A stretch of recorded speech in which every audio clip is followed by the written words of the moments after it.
Hey, good morning and welcome to the Inside Edge Network, Cleveland Browns and NFL pregame show. I'm your host. I'm Chad Bryan. With me, as always, every week, I've got Ryan Mosser and TK Dandridge. Guys, what's going on? How's your Sunday morning? Doing good, man. Dragging along. Yeah. Ready for this game to start. Yeah, I was going to say it hasn't been ruined by the Browns yet. Yeah. That's Not nice. yet. Not yet. We'll get there. We'll get there. We got a few hours. We got about 5 hours until that happens. Not until kickoff, but until we know that the Sunday is going to be ruined by the Browns. Just taking a look real quick before we get started, taking a look at the score. The Broncos. I like that a lot better than the Broncos, actually. The Broncos are up on the Jets 10-6 over in London. So it's halftime there. I just wanted to give you a quick score update. And first, also, before we get started, we were just talking about it before we went live. I owe Curt Cignetti an apology. I said on Illegal Formation that you could Google him after Saturday's game and you would find out that he doesn't always win. Apparently he watched that, coached yesterday's game at Oregon with a chip on his shoulder, and Indiana went into Oregon and beat them 20-10. So maybe that wins on me. So you're welcome. 30-20. What was it? 30-20? My bad. 30-20. 30-20. See what I mean? I told you I woke up and I thought I was dreaming. I took a nap in the afternoon after the Buckeyes game, and so 30-20. I even tried to take points off the board for him. What am I doing? Thanks for the correction. But yeah, anyway, I owe Curt Cignetti an apology. So, Coach, if you're watching, you're probably not, but I'm sorry. That's okay. Man, let's just get started. I don't know. What are we going to talk about? Well, like I said, we have to talk about the Browns because that's kind of the point of the show. So I guess before we even start to preview this matchup, I got to ask you guys a question. It's kind of the saying, have whatever, will travel. The Browns have defense, right? But will it travel? Because there are some number disparities between home and away games, and it's not good, you guys, for this Browns defense. It's actually really bad. Just real quick, I'm going to go through this. You probably know this year alone, and this has been a problem that dates back to, I don't know, 2 seasons ago at least, right? It's not just this year, but this year it's really bad. Points per game at home, Browns are giving up about 13.5 points. So you can deal with that. You can win a few games doing that. On the road, 32 points per game, and that does count the game in London. We will count that, I guess. It's even worse actually if you take that one out of the mix. It was supposedly supposed to be a home game for us, technically. So, well, but they weren't in Cleveland, I guess. So it's whatever. Total yards per game, they give up about 185.5 or so at home. It's almost 300 on the road. And you get the idea. I mean, it's just they get about 4 sacks per game at home, only 2 a game on the road. So I think you get the idea. The Browns the defense, for some reason, does not travel. And the old saying is in football, defense travels. You don't have to worry about the defense on the road. You got to worry about the offense, crowd noise, whatever else is going on. But apparently with our Browns, we do also have to worry about the defense on the road. Ryan, help me understand. I mean, is the home cooking in Cleveland that good? Why is the Browns defense so bad on the road? Does they make it make sense to me?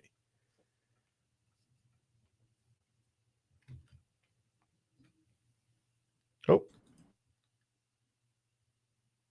Now. For some reason, your mic was muted. I don't know what happened there. Okay. I'm good now? You're good now. Yeah. I don't know what's up. Welcome. All right.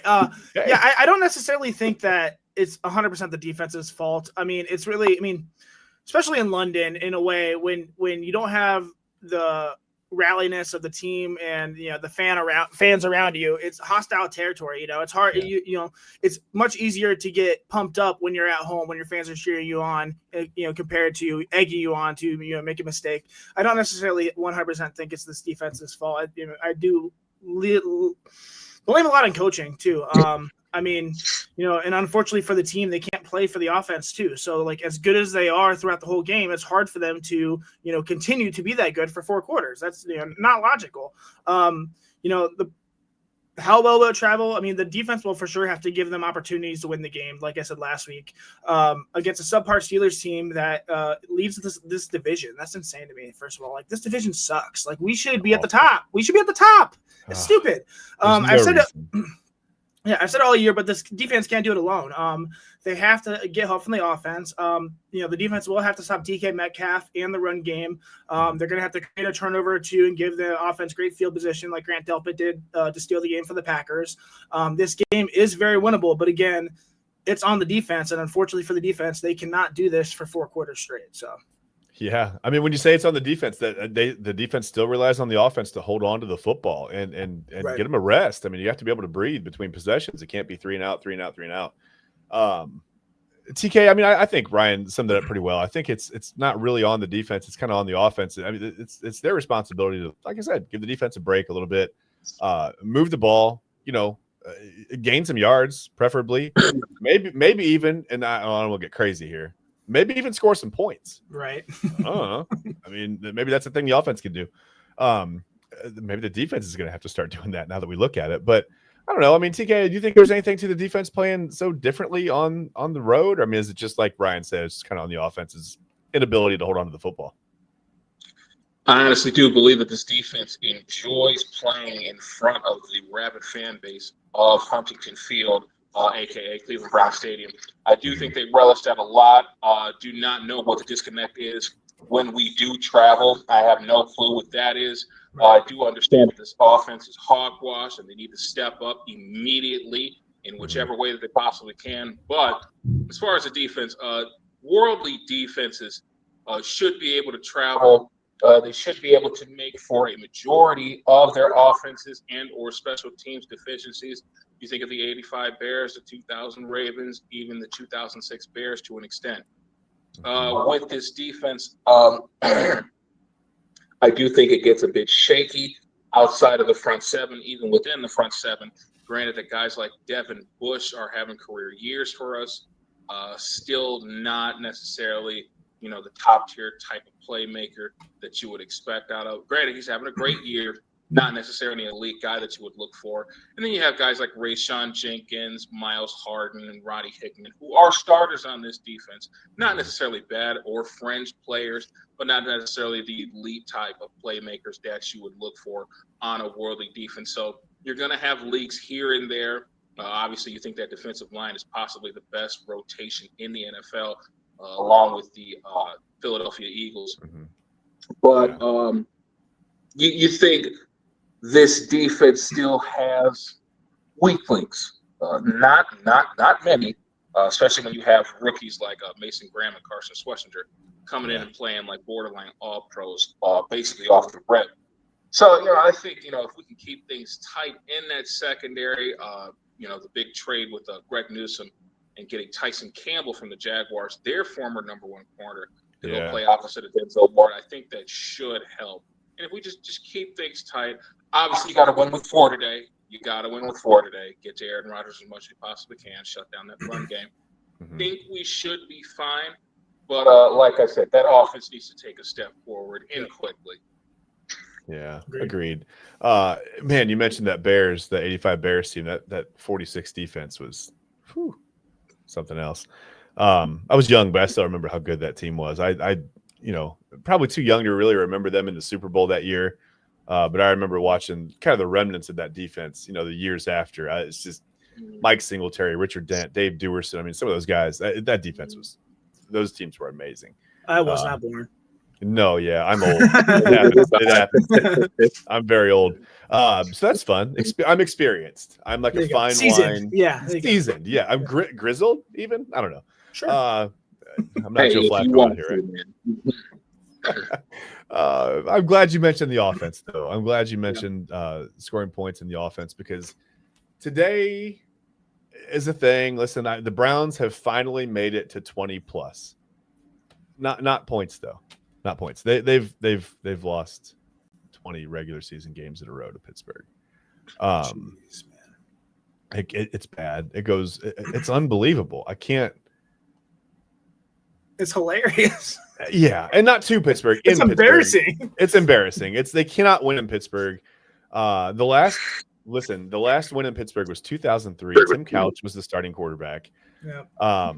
Since then, let me just list some of the guys that have started: Jeff Garcia, Trent Dilfer, Derek Anderson, Bruce Gradkowski, Colt McCoy a couple times, Thaddeus Lewis, Jason Campbell, Brian Hort, Johnny Manziel, Robert Griffin III. Remember RG3? Deshaun Kaiser, Baker Mayfield a few times, Deshaun Watson, Jameis Winston, and now today, Dylan Gabriel.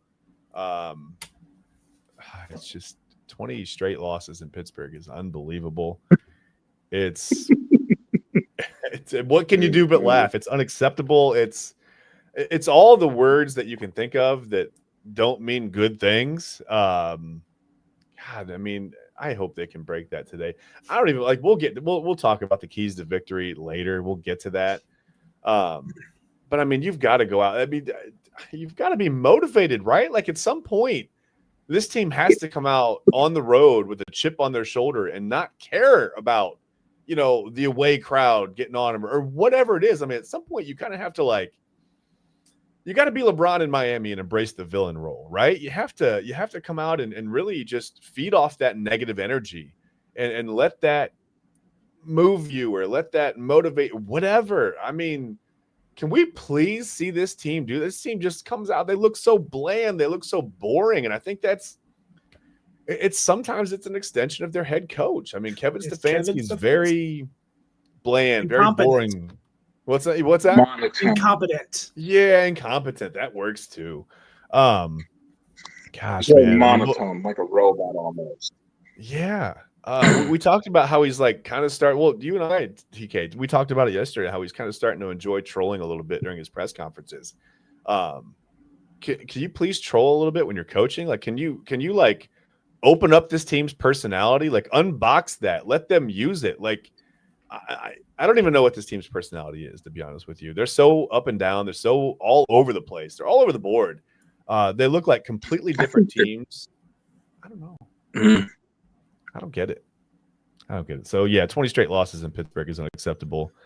Dylan Gabriel was 2 years old the last time that the Browns beat the Steelers in Pittsburgh, and that was also the rookie year for Ben Roethlisberger. So, that's insane. No, that was actually the year before Tommy Maddox had started that game. That was after the magical 2002 season that they had when they went 10-5-1. That was Tommy Maddox's second season as their starter. 03? Okay. And he was magical. We don't get to use words like magical very often when we talk about the Browns. So that was fun to hear that, but too bad it wasn't about the Browns. You also mentioned that Greg Newsome trade. Let's just get it out there. Let's talk about it. I want to talk about some of the craziness that's going on this week. I don't know the last time that a team has traded their week 1 starting quarterback after week 5, let alone to a division rival. Right. That's bizarre. And I don't know if there's any truth to the rumor, but now the Browns are linked to possibly at the trade deadline trying to go out and get Russell Wilson. And it's just what? You had that guy here. You had the guy who's a little past his prime here. Why would you? My head hurts. I sometimes I can't. Organization continues to do. Yeah. I don't understand. But anyway, the trade of Flacco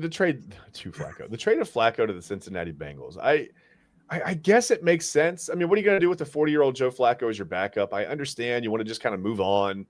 But it sort of feels like giving up on the season a little bit, doesn't it? I mean, now the quarterback room is Dylan Gabriel, Shedeur Sanders, Colonel Sanders, Barry Sanders. I don't even know who's the quarterback. Now I'm hungry. I had to mention Colonel Sanders. Yeah, I did that to myself. But I don't know. I mean, I just maybe it's not giving up on the season, but it's kind of giving up on the quarterback room. I definitely think it signals the fact that they're going to draft a quarterback next year, right?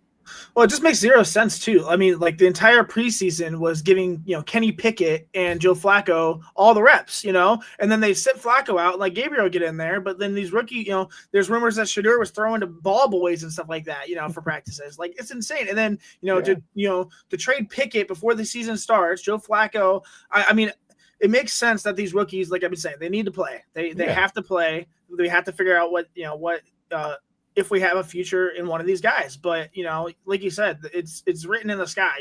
They're looking for next year. They're punting. And it looks like a just completely mismanaged season from preseason to now. It's insane. So, I mean, what would it be though? What if it wasn't a mismanaged Browns football season? What would what would the fall even be here?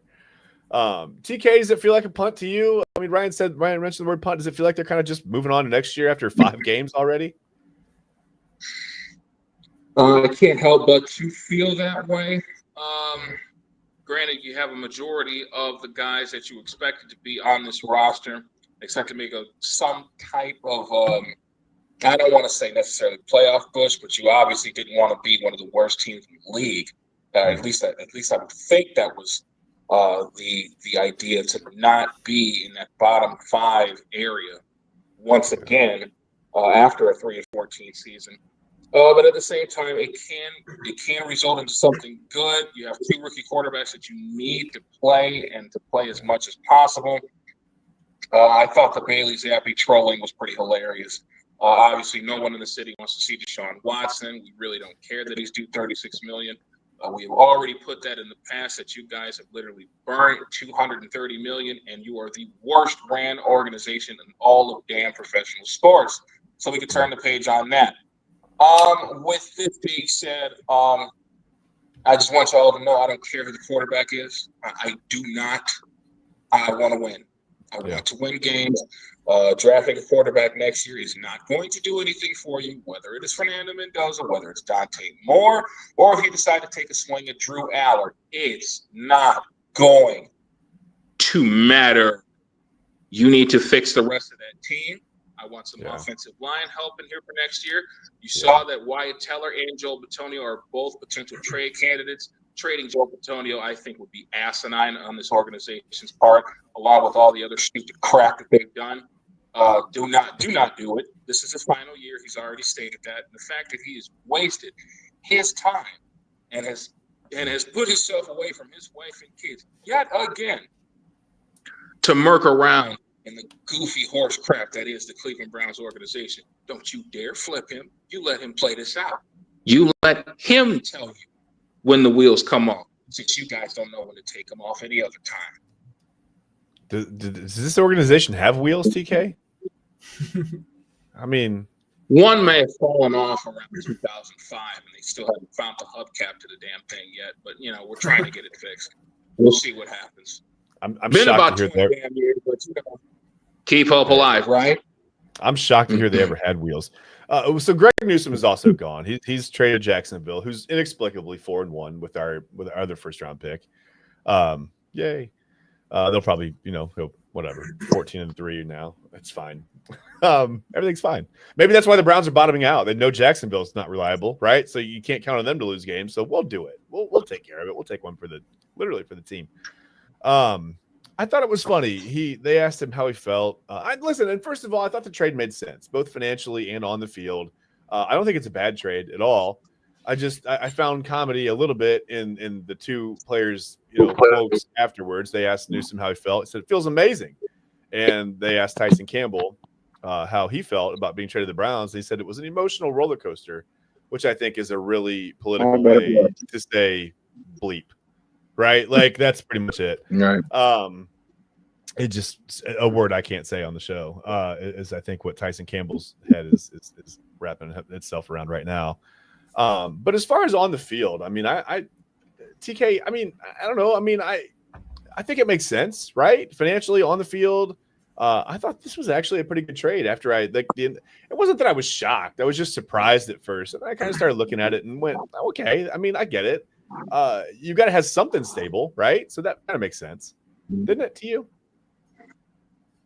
Well, when you look at the logistics of the trade, not only do you get a solid number one corner, definitely maybe on the lower end of number one corners across the National Football League, but you line him on the opposite side of Denzel Ward, possibly making a solid 1-2 punch like he and Denzel Ward were before he got traded. You also have a guy that is on the books for another 3 years. He's scheduled to make signed a 4-year, $76 million deal not too long ago. I think he still has about $58 million remaining on that deal still.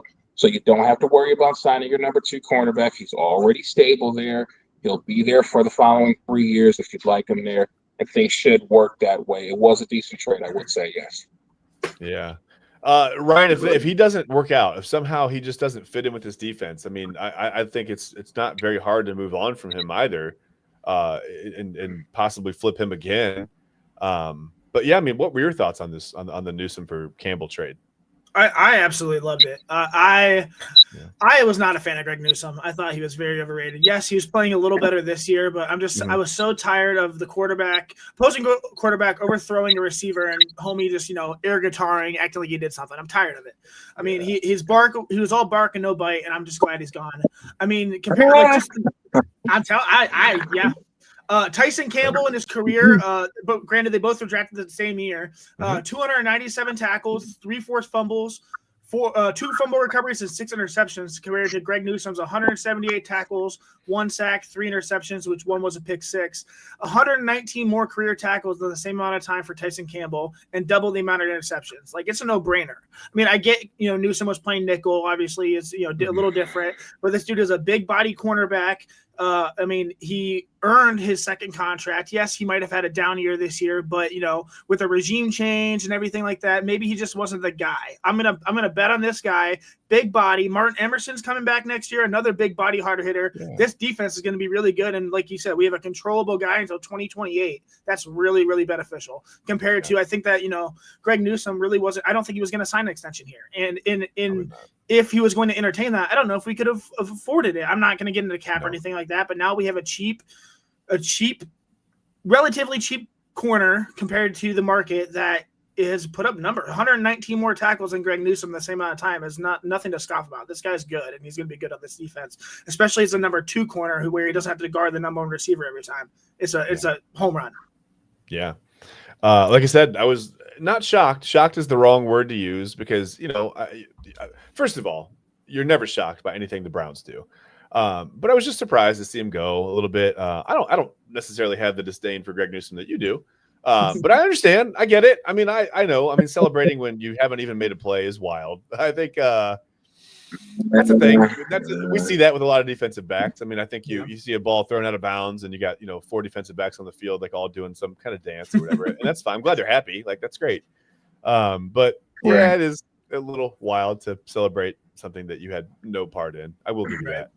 And this could have been a position of need going forward as well. If Newsome wasn't going to sign with the Browns, then they would probably look towards the draft, and now we can utilize that for another position, an offensive tackle, or receiver, or something else. Now we can just spread it out to the team. I think this was, this solidified the position for a couple of years. That's awesome. So yeah, and I think you're going to have to you're going to have to lean heavily on the defense, and I think that peace of mind, like you said, just to have a guy who's under contract for a few years. You don't have to worry about adding a piece to a trade. You don't have to go out in free agency because the Browns don't really do much in free agency. Let's be honest. And if they do, it's John Johnson and the other safety that sucked. I can't even remember his name. Playing for Steelers. Doesn't matter. Right. Matter. Yeah. Thornhill. There you go. Yeah. That garbage can. Yeah. We were told that was the guy. We were told Thornhill was the answer, right? Like he's the key to this defense, and it didn't work out that way. It didn't work out that way at all. But yeah, I think it's peace of mind, financial peace of mind. I think he fits a little bit better schematically on the defense. Sure. Like I said, big body corner. I think it's a good trade. I think it's a pretty good trade. Barry seems to be better at trades. Don't Deshaun Watson me. That was terrible. We all know that. That was a bad situation. That whole thing was bad. But take that out. Okay, take that's a big one. You can't take that out. That's a big. Never mind. I just the worst one in sports history. Yeah, I can't talk my way through that, man. That's worse than Mike Ditka demanding Ricky Williams and trading everybody, and then they wore wedding dress. Somehow they got married. I don't know. Whatever happened there. That was a weird time. Dennis Rodman was marrying himself. That was a weird time in sports, man. Come to find out, the Cincinnati Bengals were offered that exact same draft package for their 3rd overall pick. And they said no and took Akili Smith. Yikes. Well, that didn't work out very well either. So at least it's not just the Browns. Wow, Akili Smith. You really had to make me feel bad going into a break. Listen, it wasn't us. We didn't take Akili Smith, but that's just that. That not being a Bengals fan, that leaves a bad taste in my mouth. That was an awful pick. Could have been worse, I guess. Anyway, when we get back, we're going to take a quick 2-minute break. When we get back on the other side of the break, we're going to talk about a question that I think, as a Browns fan, you probably first say, what? But it has some legitimacy when you look at the numbers. TJ Watt or Myles Garrett? Who's the better defender? Who's the more impactful player? So we'll talk about that when we come back on the other side of the break right here on the Inside Edge Network, Cleveland Browns and NFL pregame show. We'll be right back.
Hey, we're back. Man, we got some guys gambling, playing fast and loose with that break. I love it. I love to see it.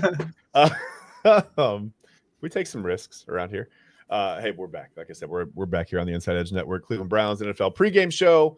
Like I said before the break, I wanted to ask you guys, who is the more impactful defender? And when you look at the numbers, some of the numbers, when you go back and forth, I mean, this question I think makes sense to answer. Is it TJ Watt? Is it Myles Garrett? First of all, head to head, we know those numbers aren't going to go Myles Garrett's way. Regular season, TJ Watt has been on the positive side. He's 8-3-1, right? The Steelers are 8-3-1 against the Browns. In the playoffs, though, right? Browns got him in the playoffs. 1-0 in the playoffs. That's fun. That one playoff win is pretty much what we have to hang our hat on since they've been back, by the way. That's not awesome. But just look at the stats. I mean, they've played a similar number of games. TJ Watt's played 125 games. Myles Garrett's played 122 games. Watt is more, you don't really see Garrett dropping back into pass coverage very often, but TJ Watt has 8 interceptions, right? He's returned those for 61 yards. He has 111 sacks over that time to Myles Garrett's 106.5 sacks, both impressive numbers. I mean, it's not like, TJ Watt's not blowing him out, but he has a few more sacks. Has just almost 100 more solo tackles, about 83 or so more solo tackles than Garrett. 34 forced fumbles to 20 for Myles Garrett, and he's recovered 13 fumbles to 6 for Myles. Pro Bowls are pretty much even, 7-6 for TJ. All Pro 6-6. Defensive Player of the Year, they both won 1. I don't know where to start. Ryan, I know how you feel about the Steelers and TJ Watt. I know what you're going to say. But, who's the more impactful player? When you look at those numbers, they're pretty close. And a lot of them they trend toward TJ Watt in this argument. What do you think? Yeah, Watt plays a different position too. Like you said, he goes out in coverage. He plays more of like the hybrid edge linebacker role, and he's really good at it. I'm clearly biased, obviously. The only answer is Myles Garrett. TJ Watt's a crybaby loser. Very similar accolades, like you said, very very close in sacks. I think they're split by 5 right now. He said. I'm just gonna. Myles gets the win here because what it's about is not the regular season. Nobody cares about the regular season. It's about the playoffs. The Browns really haven't done too much, but what the Browns have done is won a playoff game, and not only that, but beat the Steelers in the playoffs. The only meaningful head-to-head matchup, Myles Garrett has, succeeded. They've won. TJ's never won a playoff game. His career's a waste. He sucks. I'm clearly biased. Give me Myles Garrett over crybaby TJ Watt. So. But Ryan, he has a Chipotle endorsement. That's something, isn't it? Chipotle gives me diarrhea, and so does watching TJ Watt. So. Yeah, that's fair. Stupid. Sorry. All right. That was a joke. Sorry. Thoughts on dude wipes and possibly maybe we can get sponsorship out of this. What do you think? I mean, was it Myles Garrett? Is it TJ Watt, or is it diarrhea, DK? Well, it definitely isn't diarrhea. I'll tell you that much right now. Who's better against the runs, right? Better against the runs. This argument has always been very conflicted for me. Both of these cats were first-round draft picks in the 2017 NFL Draft. Obviously, Myles went first. TJ went 30th. I definitely think when you look at the numbers, definitely it would lean towards TJ. I do understand he's had teammates like Cameron Hayward, Stephon Tuitt. Alex Highsmith is a nice guy to have across from you pass rushing. So I do understand why people would lean towards Myles Garrett. But the fact that TJ Watt is so versatile, can rush the passer relentlessly, can drop back into coverage. He forces fumbles. He has multiple 20-sack and 5 forced fumble seasons. Those are huge. Unfortunately, our guy doesn't have that one yet. I'll put it to you guys this way. As of right now, I would take Myles Garrett as the better defender. But overall, I'm definitely leaning towards Trent Jordan Watt. It's definitely for me, it would be Trent Jordan Watt over Myles Lorenz Garrett. Not by a huge gap. Like I said, these are both generational pass rushers. They will both be wearing gold jackets one day. Obviously, we got them in the playoffs, which was wonderful. TJ's got the edge on the All-Pros. Hey, I understand that. That's fine. That 2017 season, both their rookie year, Myles Garrett had only played 11 games that year. So I think that definitely played a significant part in that. Had 7.5 sacks, but still missing 5 games.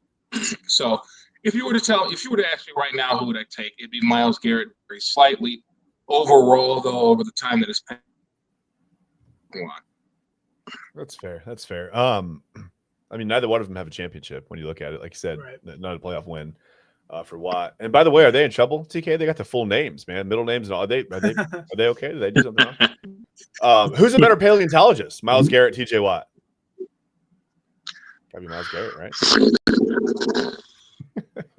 I like how you really pondered that. All right. Give me Myles. Why not? Why not? It's getting out of hand quick. I think since we need to maybe dial it back in a little bit. I want to give you a quick score update too from London. It's 10-9 now. The Jets kicked a field goal, by the way, about 5 minutes to go in the third.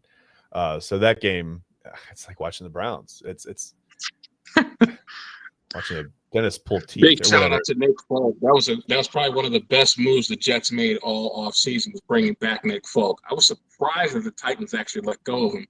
Joey Sly's having a pretty good season for them, so I do get it. They probably wanted to get younger at the position. Probably thought Nick Folk was going to hang it up, but Nick Folk is eternal love, as the Jets are starting to realize now. So shout out to him. Hopefully they're able to pull it out. Yeah, I'd like to see him get a win. They came in, obviously they're the only winless team in the league. Somehow the Browns have a win and they don't. The Jets were also the only team in the league coming in to not force a turnover, which they took care of within like the first 5 very first drive. Yeah. So that was pretty cool to see too. Let's go. Listen, let's reel it back in a little bit. Let's go around the NFL. I gotta stop doing that. I don't like that anymore. It just comes out like it runs when Ryan has Chipotle. Anyway, I'm never gonna let it go. Let's start with the Thursday night game because somehow the Giants inexplicably beat the Eagles 34-17. I'm not shocked that they beat the Eagles. The Eagles have been kind of hanging by a thread lately anyway. I get it. They've been barely winning games, lost to the Broncos early in the season, whatever. But, man, to see the Giants put one on them, that was weird. I mean, Jackson Dart had a pretty good game, right? 17-25, 195 yards. kind of a Dylan Gabriel type of game, like manage it a little bit, do a touchdown pass. He ran for 58 yards. Cam Scatterboo is unbelievable. He's fun to watch. Love him.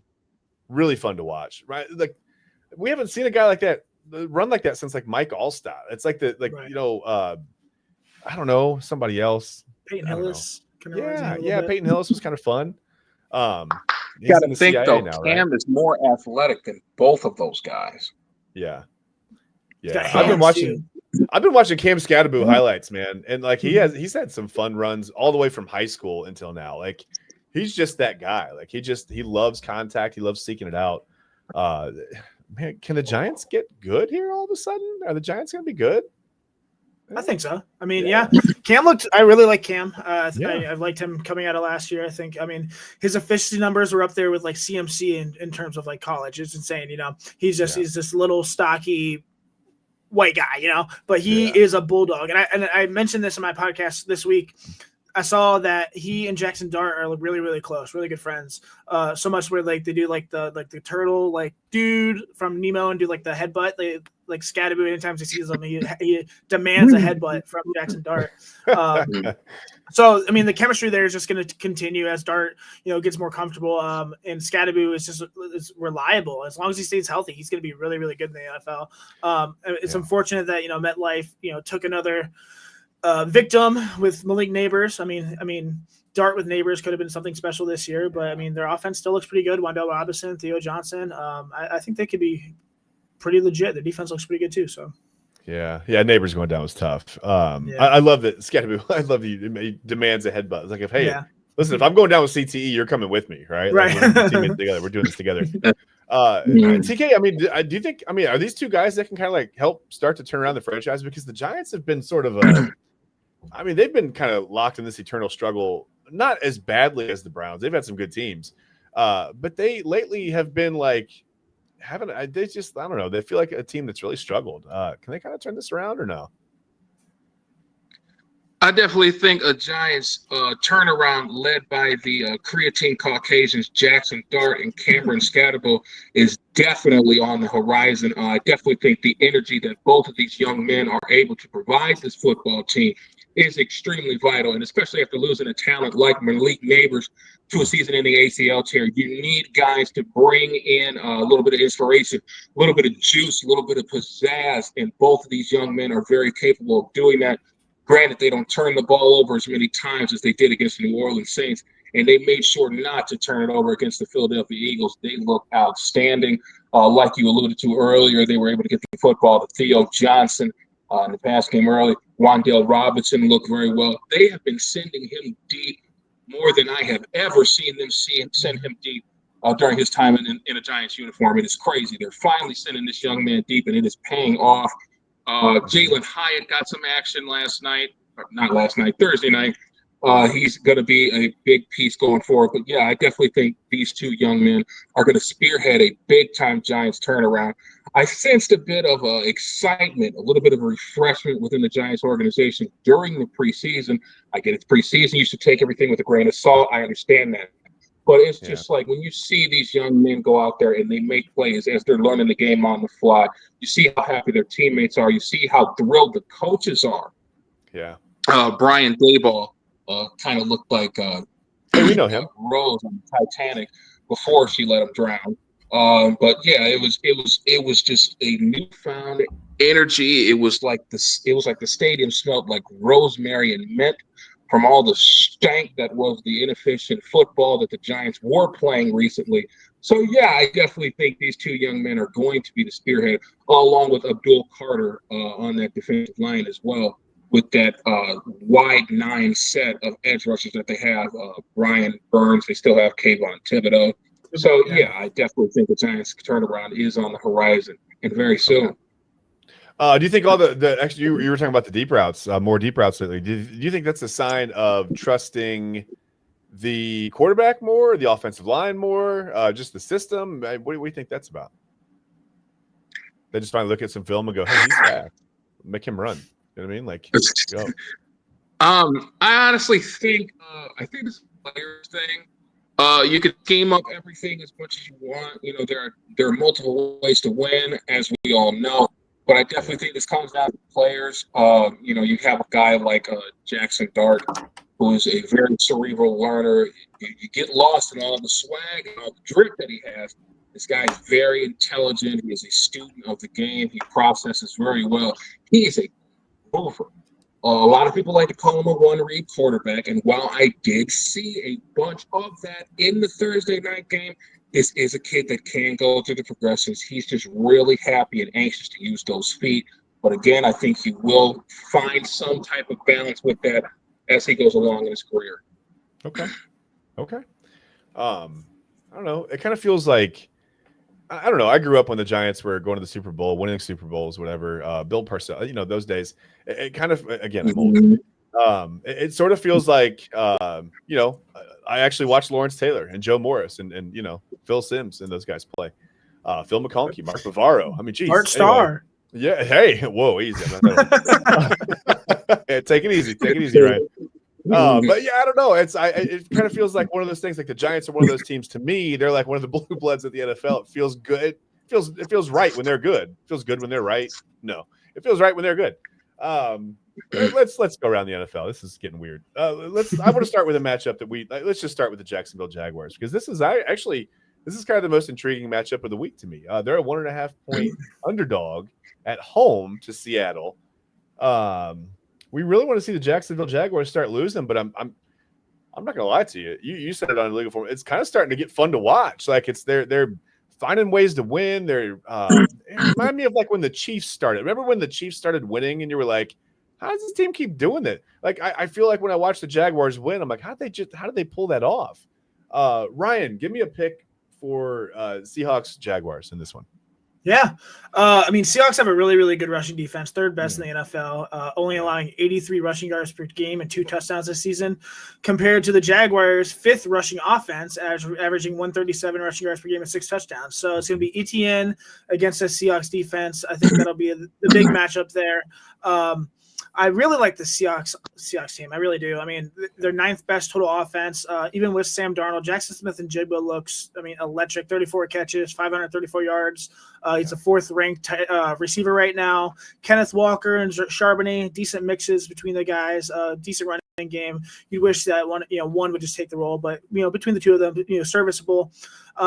Jaguars offense. They really good rushing offense. Receiver offense, you just hit and miss, man. I don't know. Bretton Strange down the IR now, their tight end.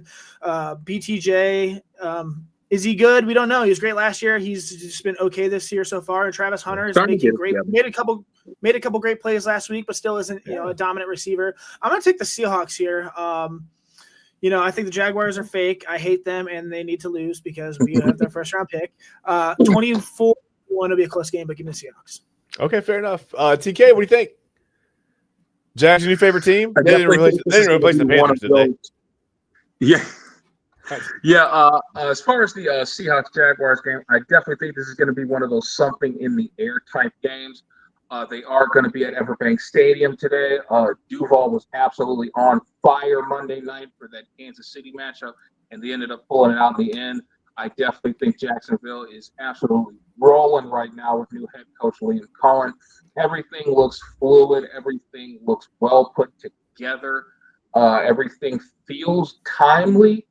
You think when the Chiefs were driving and then they get the 99-yard pick 6 by Devin Lloyd, and obviously the final play of the game, or the final offensive play for the Jacksonville Jaguars, where Patrick McCarley steps on Trevor Lawrence's foot and he stumbles not once but twice, but is able to get up and score the game-winning touchdown.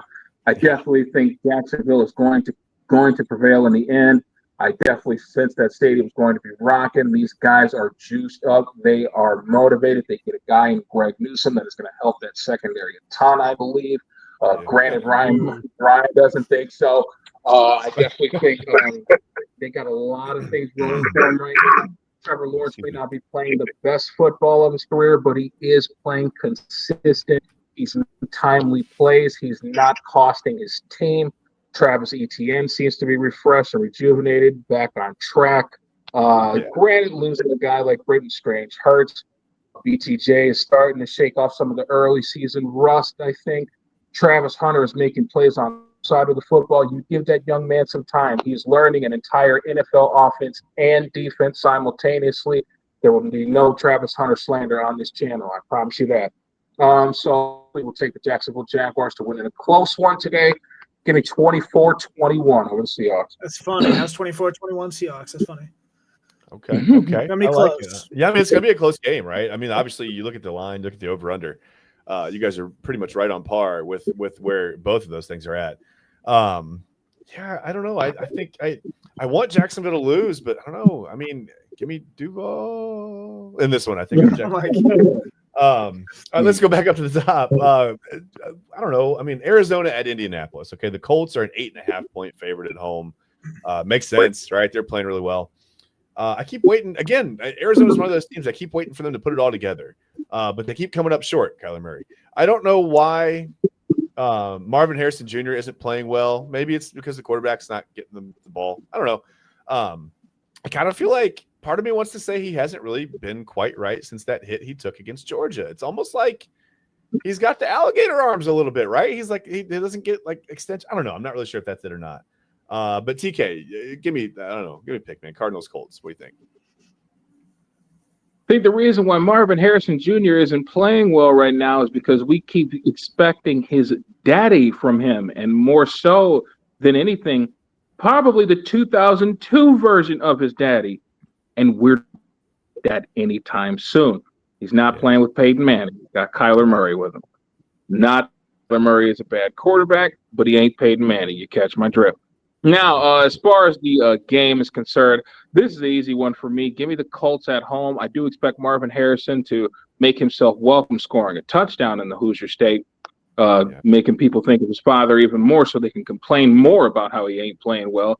But, yeah, go ahead and give me the Colts. I expect a good game from Daniel Jones. Jonathan Taylor should have a game running against the Cardinals defense, kind of a middle-of-the-pack defense. Colts at home. Fair enough. Ryan, what do you think? Yeah, I'm with TK. I'm taking the Colts for sure. I mean, Kyler Murray, I think he's not very good. I mean, he's below average quarterback right now. I did want to note that Michael Carter is not starting today. It's actually going to be Bam night.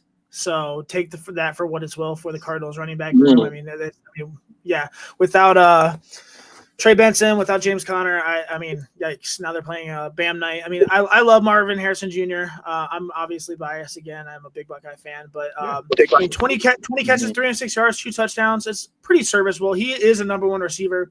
I feel like there's not a great chemistry between him and Kyler for whatever reason. I feel like Kyler just likes to run the ball and check down to Trey McBride a lot. This offense for the Colts, I mean, is electric. 4th overall offense, 4th ranked in passing and 9th in rushing. Jonathan Taylor looks to be a beast, and their defense is really good too. I mean, 14th overall, 8th best rushing defense. Daniel Jones looks fantastic. Taylor looks good. Michael Pittman is the 13th ranked receiver right now, which nobody really expected, I thought. Tyler Warren, I call him my Pookie for fantasy because that's my dude. I love Tyler Warren. I think the Colts are going to win easy. I think they're going to win by at least, maybe 2 touchdowns. Give me like 30-17 Colts. Okay, I think I'm right with you. I think the Colts win big.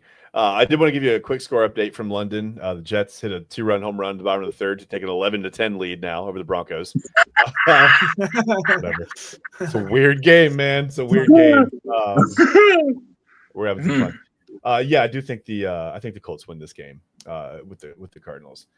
Kyler Murray's not playing today, too, by the way. So, speaking of a 2-run home run, should he have played baseball? Is starting. Yeah, I forgot about that. Honestly, I forgot that he was out. Should he have maybe gone the route of? Should he have played baseball? Should he have seeked out baseball? Maybe 1st round pick. I mean, if you could be the 1st overall pick for NFL, obviously you take that. But I mean, career wise, he's pretty average right now. So. I'll give him this. It's harder to make it. The pool of players, the pool of talent is a lot bigger, right? When you get drafted in the major league. Minor league baseball is a grind, right? Very rare to get drafted and go right to the majors. It doesn't happen very often. Maybe you made the right decision, but I do wish you would take that next step, even if it's a step up on a stool. I think the next step is Call of Duty, just being pro, going pro for Call of Duty. So why not?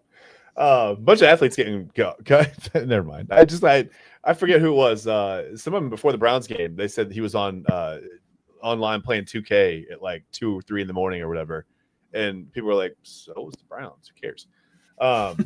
Doesn't matter. I don't know. Let's look at where do you want to go next? Want to go to Miami? Chargers, Dolphins. Let's go there.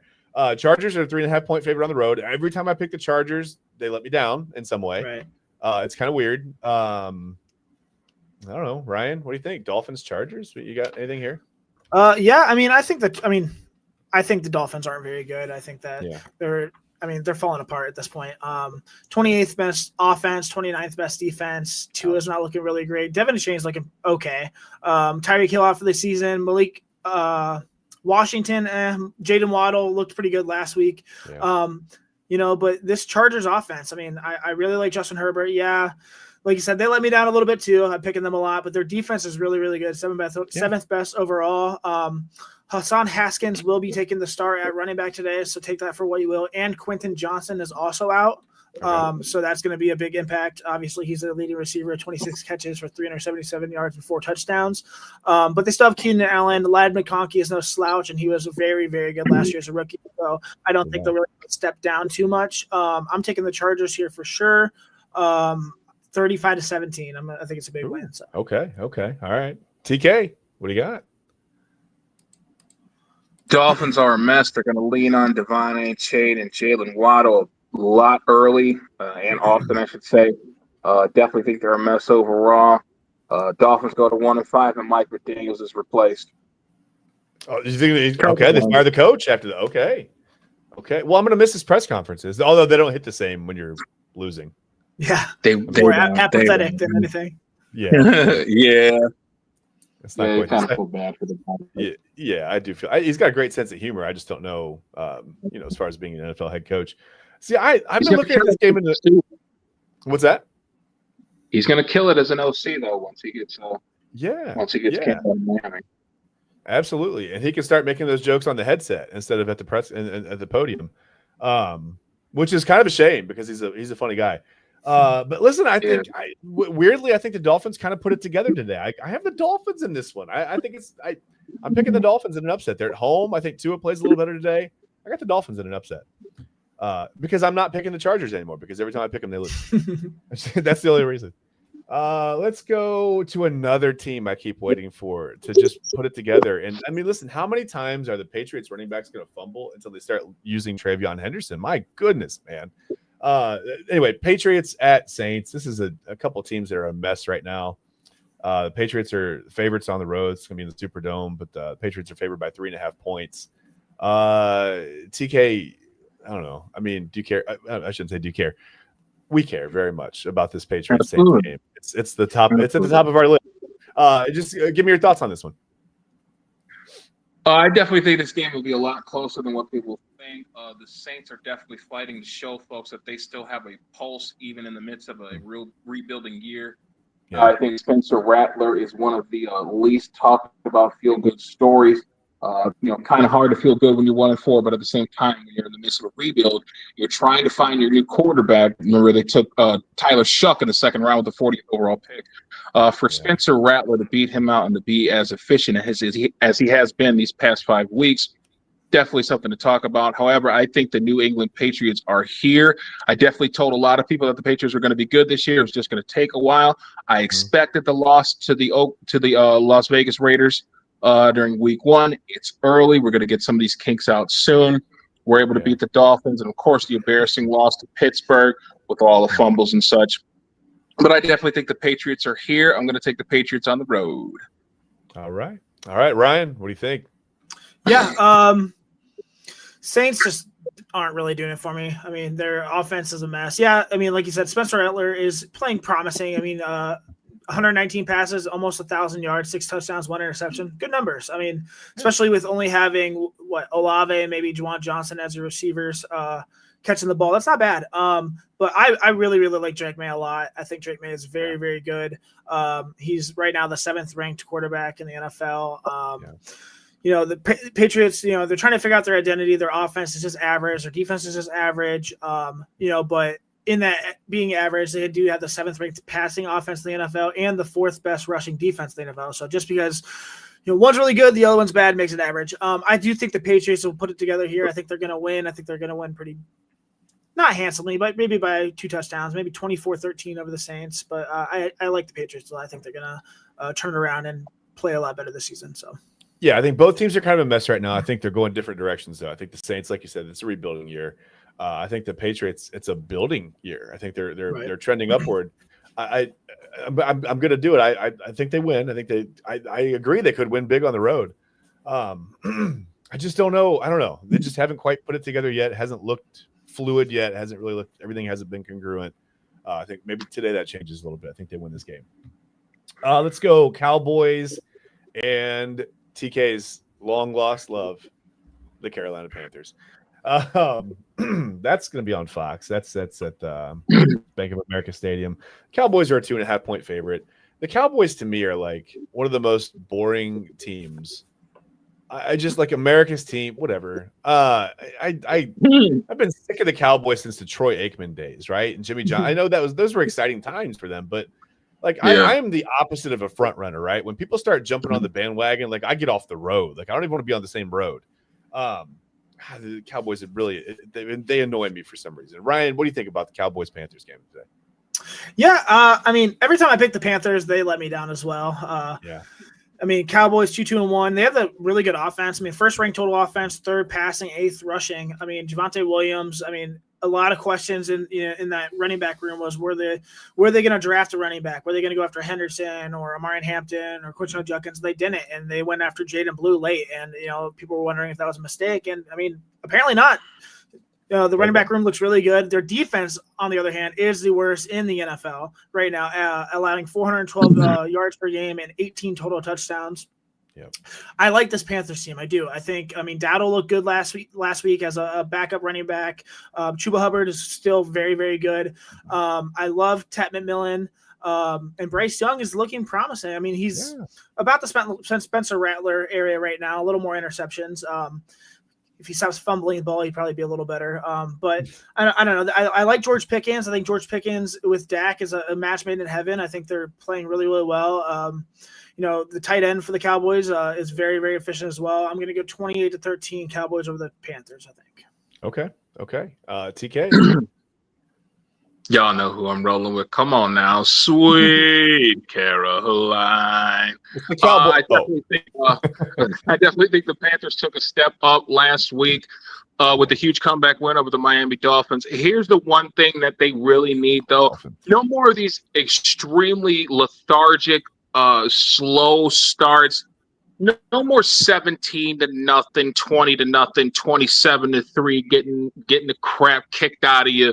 And now we got to unleash the entire playbook because y'all done dug yourselves in a 17,000-foot hole that now you have to try to climb out of. They have got to learn how to start faster. I definitely think Bryce Young needs to take better care of the football. Dave Canales needs to learn how to run a more balanced offense. You have two extremely talented running backs. There should be no reason as to why they don't run the football anymore, especially after Rico Dowdle had 206 yards last week. I understand it was the Dolphins' defense, NFL defense. I don't care. You should be wanting to run the football a whole ton of a lot to give Bryce Young that balance because we're still trying to figure out this receiving core outside of Tat McMillan. Obviously, getting Jalen Coker back is going to be wonderful. You've had young guys like Bryce and Tremaine make plays. Xavier Leggett had a touchdown catch. It was nice to see him get in the end zone and ride Dollar Bill all the way home. That was fun. Tight end 3, which is crazy because I think he's better than the tight end 1 and 2. No disrespect to Javian Sanders and Tommy Tremble. But with the injuries to the offensive line, obviously Austin Corbett and Robert Hunt, Chad Zavalia and Cade Mays have been fantastic filling that role in. I expect it to continue. Panthers 31, Cowboys 27. Yeah, I think it could be higher scoring. I mean, you said the Dallas defense is terrible. They might be the first team to give up 100 points in a game. I mean, good. They're not going to do that. Yeah, I think the Panthers do win this game. I was gonna say, I don't know. I'm like 38, 27, 30, whatever, around that range. Let's go to the last 1:00 game on the schedule. I don't know. I mean, you got the Rams at the Ravens. Listen, man, the Ravens. this is a lost season for Baltimore. I'm worried about Lamar Jackson's hamstring. I feel like it's going to be one of those situations where he ends up having a surgery before it's all said and done. I don't know how bad that hamstring is. He's out again, right? He's out again. Yeah. I don't know. The Ravens should be. Well, it's pretty embarrassing. Their one win anyway. Blow out of the Browns. Whatever. Rams are a 6.5-point favorite on the road. I mean, any chance, TK, the Ravens winning this game, or are they? What are they going to be? 1-5? 1-5. If they lose, they're going to be 1-5 if they lose. That's wild. Funny how everything was all fun and jokes when they were celebrating their 30th anniversary. Now they're about. Is it karma? Hey, I mean, hey. Now they're about to go 1-5. Give me the Rams. Matthew Stafford ain't losing to Cooper Sharp. It's not happening. Or Cooper. Doesn't Cooper matter. Rush. Sorry, guys. Cooper Dog. It doesn't matter. Yeah, you can expect a huge game from Derrick Henry. You might get a few splash plays here and there out of the Baltimore Ravens offense. But other than that, I don't see much going down. I expect the Los Angeles Rams to score a ton of points. It should be, definitely in excess of 30. So, yeah, I'm definitely going to take the Los Angeles Rams on the road for this one. Easy win. Ryan. Okay, Ryan, you think the same thing? Yeah, I mean, this Ravens defense is awful. I mean, second worst in the NFL, allowing 408 yards per game and have 21 total touchdowns. The offense, I mean, Lamar Jackson's out. Cooper Rush, I mean, 179 yards and 3 interceptions last week. I'll take that for a Ravens quarterback any day. That's awesome. Derrick Henry looks like a former shell of himself. I'm afraid that he might have hit that wall where he's just going to start regressing after a very, very good season last year. I had high hopes for him this season, but I don't know. He's not really getting the ball too much. Everyone's just pretty average. I mean, Zay Flowers, 18th ranked receiver, Mark Andrews, 17th ranked tight end. They're just not very good right now. I mean, 23rd ranked total offense. The Rams look fantastic. Puka Nacua is world class. I mean, he's got almost 600 yards already this season.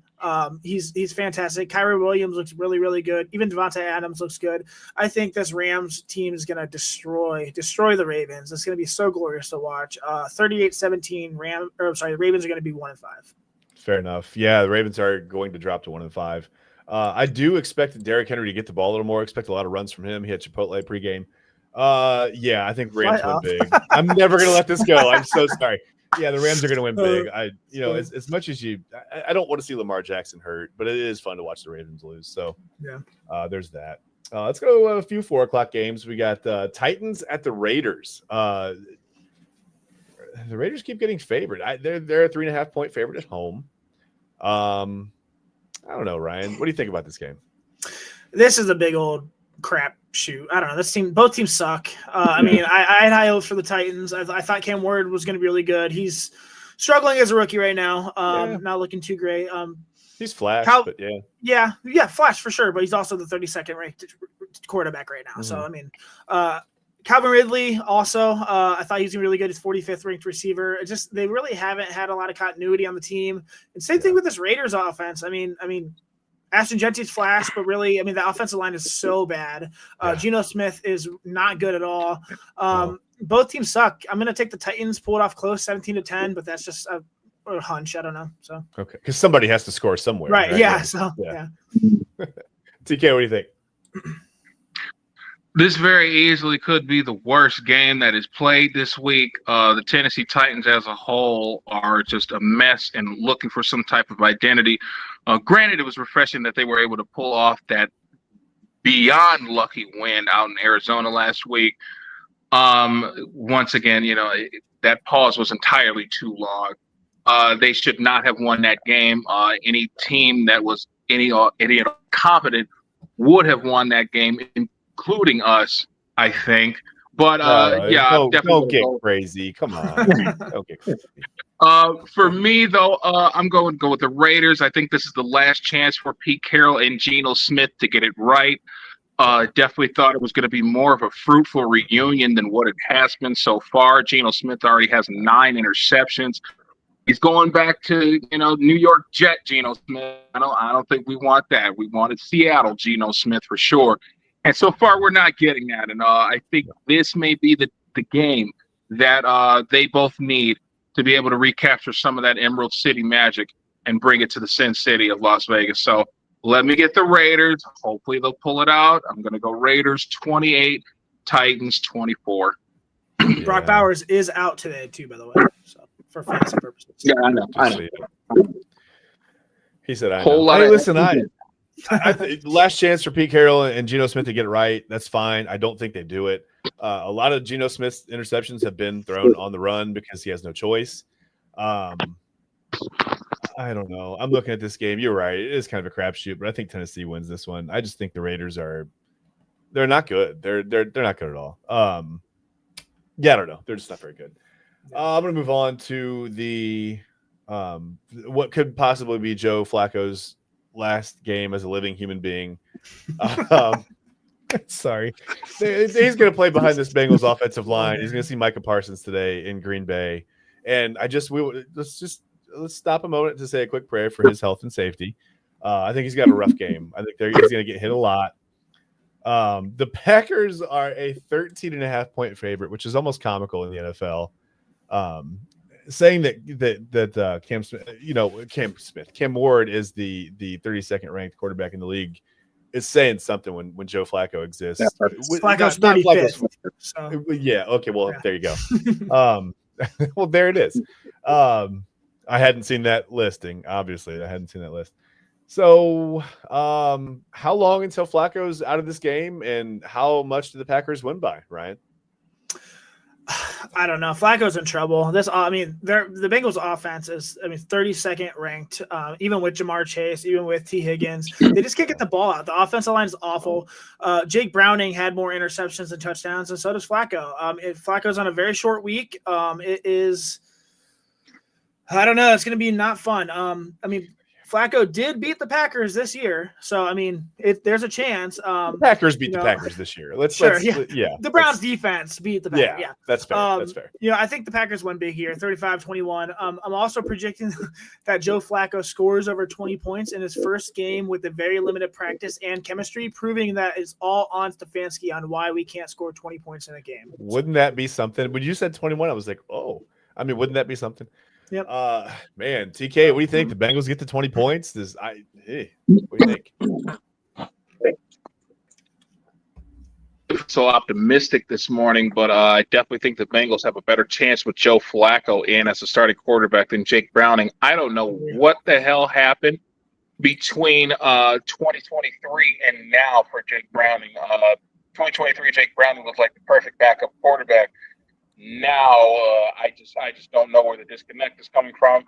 I do think if we go left to right for the Cincinnati Bengals offensive line, Orlando Brown Jr., Dylan Fairchild, Ted Karras, Dalton Reisner, and Amarius Mims, not necessarily the worst offensive line in the NFL. They have had some struggles. I definitely think our offensive line kind of matches up with theirs a little bit, especially with the decline of Joel Bitonio and Wyatt Teller, Ethan Postage as well. I think Joe Flacco will fare a lot better in this offense. Granted, they give him just keep that pocket up for at least 3 seconds. Hey, Jamar's over here. T's over there. We got Yoshi in the slot. Gesicki down the seam. Hey, we have options here in Cincinnati. I can get the football out quick just as long as I know where these young men are at. This should not be that much of a problem behind that offensive line. I think the Cincinnati Bengals keep it competitive, but the Green Bay Packers should win this game. I'm going to take the Green Bay Packers 35-31. Wow. Where are these points coming from? I don't even know what to say. I think the Packers are going to blow the doors off the Bengals today. I think it's going to be embarrassing. I think again, Joe Flacco in a short week of practice might not make it out of the second quarter. I don't know if he's going to make it he'll make it to halftime. He'll be in there. But I don't think he's going to be in the game at halftime. I don't know. I think Green Bay wins big. I think like 38-10, 38-7. I don't think the Bengals are going to score. I can see where TK is going from that. Flacco is very, very accurate. He is. You can't make the receivers catch the ball, but it's hitting their ball, their hands, their chest. Also, with the Browns, Dylan Sampson looked really, really good out of the backfield, and Chase Brown is incredible out of the backfield. So that could be something very utilized as well. Jamar Chase, you don't have Jerry Jeudy dropping the ball, like Ja'Marr Chase catching the ball. If he can put it on him like he has been, I mean, I could see it. I do think this offensive line is bad. I didn't see the updated rankings, but after week 4, the Bengals offensive line were the worst in the NFL, and the Browns were 29th. Yeah. I don't know how they played last week, but it's just not. Flacco does not have a good line regardless of which team he's on. So. Yeah, I think if you give the Packers defense that opportunity to know that the Bengals aren't going to will be able to do anything downfield. I think when you can bracket your defense, 20 to 25 yards, I think that's trouble for the Bengals. So that's where it's going from for me. But you're right. Chase Brown is very good out of the backfield. That's a great point. I really hadn't even considered Chase Brown out of the backfield. I just was thinking of poor Joe Flacco standing in the pocket, having 1.3 seconds to throw the ball. Right. And you can be accurate. You can be accurate as anybody in the world. You better be ready to block that Chase Brown. Yep. Yeah. Well, we'll see. I think Green Bay wins big. Maybe I'm wrong. Who knows? 49ers at the Buccaneers. This is a fun one. Tampa Bay is a 3.5-point favorite. These are two pretty good teams right now. Baker Mayfield he's doing some things, man. Do you remember what team did he used to play for? Oh, I can't remember. Okay, sorry. All right, TK. Piss me off. Niners, Buccaneers, TK. What do you think? Oh, it's the Rams. As I said not too long ago, I think the 49ers are one of the best coached teams in all of the NFL. I definitely think, however, the Buccaneers are as well. Todd Bowles is starting to show his worth a little bit more, being a little bit more aggressive in certain situations. I think the clock management has gotten better. Baker Mayfield is starting to learn how to play more clutch football as time goes along. And they're going to be at the big old pirate ship, Raymond James Stadium. Give me the Buccaneers at home. Fair enough. Brian, what do you think, man? Yeah, I really like this Buccaneers team. I'm a Baker bro. I don't care. Baker looks great. Buccaneers win 28-21, I think. 49ers look really good, too. I mean, Brock Purdy's going to be out. Mac Jones is playing again. He looks like, not really a drop-off. Almost 1,000 yards and 6 touchdowns, 1 interception so far. CMC looks really good. The receivers will be a question with the injuries. Pearsall and Jennings, I don't even know which ones are playing or not, but they've been hurt the last few weeks, and it's been questionable. Look for Kendrick Bourne to step up, as he did last week, and then also Jake Tonjes, the tight end. I'm going to take the Buccaneers here, though. Like I said, 2021. I think it'll be a fun game, though. Probably the funnest one of the week. Yeah, I think so, too. I think it's going to be a really good game. I think the Niners offense is just really well designed. And I think they have a system, and it's everyone's kind of bought in, and it's I don't want to say it's easy to run because NFL offense isn't easy to run, but I just think they have really good offense. This one's a toss up for me. If Baker gets the ball last and it's close, I'm gonna take the Buccaneers. I'll just take the Buccaneers. I'll say 31-27 Tampa Bay. How about that? Did you guys see Gronk pronounce Emeka Egbuka's name? No, how did that go? Dude, it was on. They featured it during the Buckeyes game. He was talking about it. It was like I can't even pronounce. It was like Imiku Egbubu. Like they all laughed at him right away. It was so funny, dude. Oh my god, I love Gronk, and I just read an article about him. He invested a ton of money into Apple, I think it was, and didn't even realize it. But he's just made a huge fortune, and it was $69,000. Nice. Yeah, give me Tampa Bay in that one. I think they win in a close game. Could go either way though. The Sunday night game, the team that just really kind of puzzles me the most. The Chiefs are taking on the Lions at home. Kansas City's a 2.5-point favorite. I don't know what Chiefs team you're going to get. They seem to have kind of put some things together. They're getting some guys back out there. They look a little bit like the Chiefs again. I don't know. It's kind of a toss up again. I'll start with you, TK. What do you think? TK's Wi-Fi might have won this. I'm going to go with Detroit. No. He's back. I'm definitely going to go with Detroit on this one. The Chiefs seem to be in some type of weird purgatory mode. I don't know exactly what's going on. They played very well in the first half against the Jacksonville Jaguars. I think things started to unravel a little bit after the 99-yard pick six against Devin Lloyd.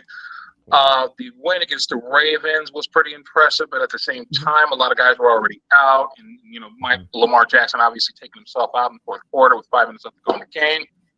I'm going to go ahead and go with Detroit. They look more and more like Detroit as time goes on. Granted, I don't think the competition has been up to stuff. You look at the teams that they beat. We're in that litany. The Bengals, the Ravens.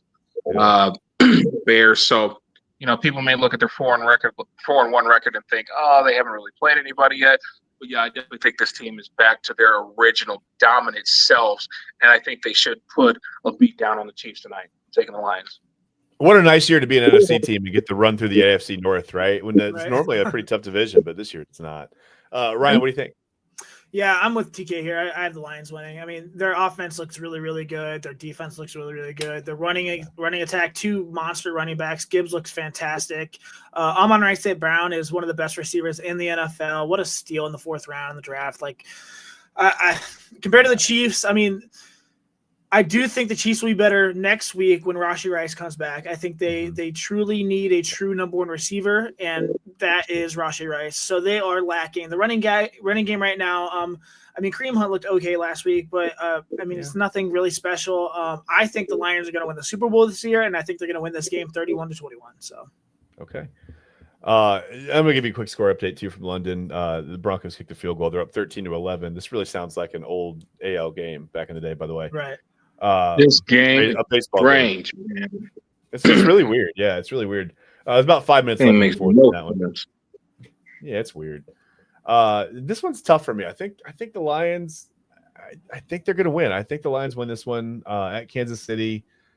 Yeah, I think they're going to bite the Chiefs' kneecaps and come out with a win on this one. It's going to be maybe pretty close, but yeah, I don't know. The Chiefs just like they're in this, like you said, they're in this weird up and down kind of I don't know. They're in this weird cycle right now. Maybe when you just go to the Super Bowl every year, maybe it gets a little stale, the regular season. It's kind of like when, I don't know, the Cavs were going to the finals, and it's like, I don't know, the regular season seemed inconsequential a little bit, right? The guys weren't really all there. How could you ever grow tired of acquiring jewelry, though? You can get tired of getting your ass whooped in the quest to acquire jewelry, but that's fair. If you're winning, why would you be? I don't know. Yeah, the running game's kind of funny, like you said. It's just kind of like, I don't know. It's by committee right now. No one's really stepping up and doing anything in the running game for Kansas City. I just like Detroit in this one. Let's go to the Monday night games. We got the Bills at the Atlanta Braves. No kidding. At the Hawks. The Falcons. What am I doing? What happened to me? Okay, so I'm just looking at too many things at once. I'm sorry. Yeah, it's Mercedes-Benz Stadium right now. That's gonna be the ESPN game. The Bills are a 4.5-point favorite, not the Braves or the Hawks, or anybody else. But I don't know. I'm kind of back and forth on this one too. I'll start with you, Ryan. What do you think? Yeah, 2 good teams. Bills 4-1. They have the 3rd best offense, 9th best defense. Really, really good passing defense. The Bills as well. Josh Allen looks, MVP form, 2nd-ranked quarterback right now. James Cooks looks really, really good as well. Dalton Kincaid looks good. Finally, this Falcons. Pretty sure they had a bye week last week, but still, I mean, really, really good defense. 1st best defense, allowing only 244 yards per game and 8 total touchdowns, and also the best passing defense in the NFL after 5 weeks. I had the Falcons. They have a great defense. The Bills have a great offense, but I still think I'm going to go for Josh Allen here in the Bills, 31-16. I think the Falcons will put up some points, put up some numbers in the running game with Bijan, but I mean, I'm not going to bet against Josh Allen. So fair enough. TK, what do you think? I'm starting to realize as time goes on during this season that these late primetime games are starting to matter a lot. You think back to a couple weeks ago when the Dolphins played the Jets. I believe that was a Monday night game. They did some fancy stuff for the field. They wore their black and teal and orange uniforms. Those were gorgeous. They were able to pull out the win in the end. Obviously, the Jaguars winning big against the Kansas City Chiefs on Monday night. Go ahead and give me the Falcons. I'm going to see a lot of Falcon fans doing the dirty bird that night. The Bills are starting to fall off the cliff a little bit there. Saw some not so welcome sights in that New England game Sunday night. A lot of mishandling of the football, guys fumbling in their own territory multiple times. Josh Allen threw his 1st interception of the year. Didn't look that clean throughout the game, even though he cleaned up a lot of stuff. Still looked a bit skittish at times. That defense is still very good, but they can be gamed if carefully managed. Drake May showed you exactly how to do that. I definitely take the Atlanta Falcons to take a step up and to win a huge one in their dome on Monday night. Okay, yeah, the Bills were looking really dangerous, but it looked like they had found a running game. But now, like you said, it looks a little weird. Josh Allen doesn't quite look the same. The Hawks can really shoot the three. Give me the Hawks 103-96 over the Bills. Sorry, I don't know why I did that. But yeah, let's go to the other Monday night game, which is going to be on ABC, which is basically the same thing as ESPN. It's all Disney. Bears Commanders. Washington's a 4.5-point favorite at home. Ryan, I'll start with you on this one. What do you think? Yeah, I like the Commanders a lot. I really, really like Jaden Daniels. If he's healthy, I think he's a dynamic, top 5, quarterback in the league, especially with his running game. Bill Krosky-Merritt had a great game last week. It's going to depend on, I think Terry McLaurin's out. Deebo Samuel looks also fantastic. I'm not a huge fan of this Bears offense. Rome Odunze is going to get his. He's really broken out as a sophomore player, but Caleb Williams, I don't know. One game he's really, really good. One game he's just okay. He's average right now, 16th ranked quarterback. DJ Moore is a former shell of himself, which is insane to me. I thought he was going to be that number 1 receiver, 16 catches, 173 yards and touchdown. I think he's going to be a trade candidate. Colston Loveland's out, but it doesn't matter because he is one of the most underutilized first-round picks I've ever seen in my life. Insane. He's got 3 catches for 43 yards. What? Like, why would you even draft that dude? I'm going to take the Commanders here, 24-16. I'm just not a fan of the Bears. I think Jaden Daniels will serviceably handle them today. Fair. All right, TK, what do you think? Going to take the Commanders this time. No need for Hail Mary. Fair enough. I'm going to take TK's Wi-Fi router. This one? Oh, no. That was it. Okay. Yeah, I got you. Yeah. I thought you froze on me, man. I didn't know what was going on. That's all you had to say. That's fine. I mean, hey, succinct and to the point. I love it.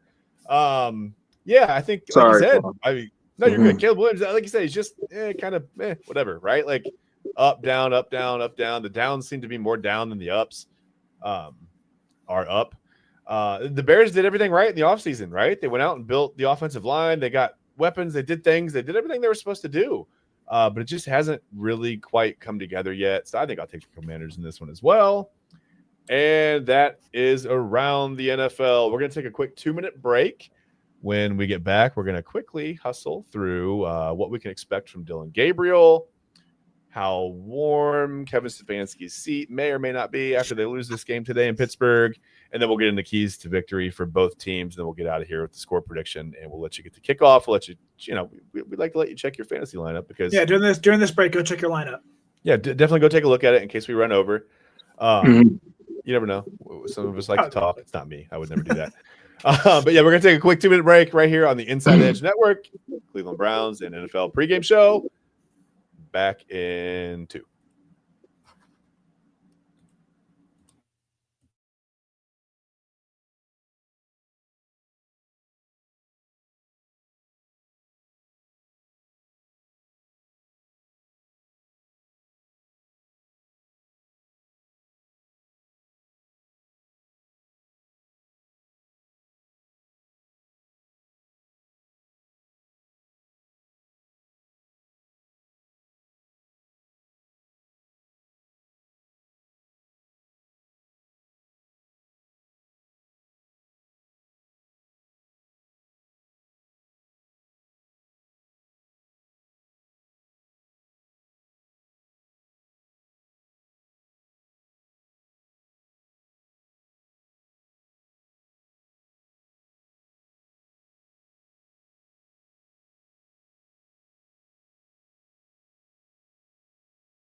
All right, welcome back to the Inside Edge Network Cleveland Browns and NFL pregame show.